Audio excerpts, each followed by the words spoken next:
সম্মানিত ভিউয়ার্স, আসসালামু আলাইকুম ওয়া বারাকাতুহু। যারা গ্যাস্ট্রিকের সমস্যায় ভুগে থাকেন এই সকল সমস্যা দূর করার জন্য অ্যাপেক্স ফার্মাসিউটিক্যাল নিয়ে এলো Nexi MUPS 20 milligram tablet. Nexi MUPS 20 milligram ট্যাবলেটে থাকে ইসোমিপ্রাজল 20 মিলিগ্রাম এবং এর প্রতিটা ট্যাবলেটের দাম হচ্ছে 10 টাকা। নেক্সি মাপসের কার্যকারিতা গ্যাস্ট্রিকের সমস্যা দূর করে, বিশেষ করে ব্যথার ওষুধ খাওয়ার ফলে যে আলসার হয় এবং গ্যাসের প্রবণতা বৃদ্ধি পায় এ সকল সমস্যা দূর করে নেক্সি মাপস 20 mg ট্যাবলেট। এছাড়া হার্ট টার্ন বা বদ হজম দূর করে নেক্সি MUPS 20 milligram tablet.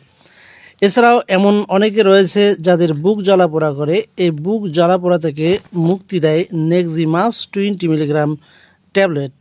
Nexi MUPS 20 milligram ট্যাবলেটের পার্শ্ব প্রতিক্রিয়া সামান্য মাথা ব্যথা হতে পারে, বমি বমি ভাব হতে পারে, এছাড়াও পেটে ব্যথা হতে পারে। সো সম্মানিত ভিউয়ার্স, ভিডিওটি ভালো লাগলে অবশ্যই চ্যানেলটিকে সাবস্ক্রাইব করে দিতে ভুলবেন না এবং নেক্সি মাপস সম্পর্কে আরও কোনো কিছু জানার থাকলে কমেন্ট করে জানিয়ে দিন।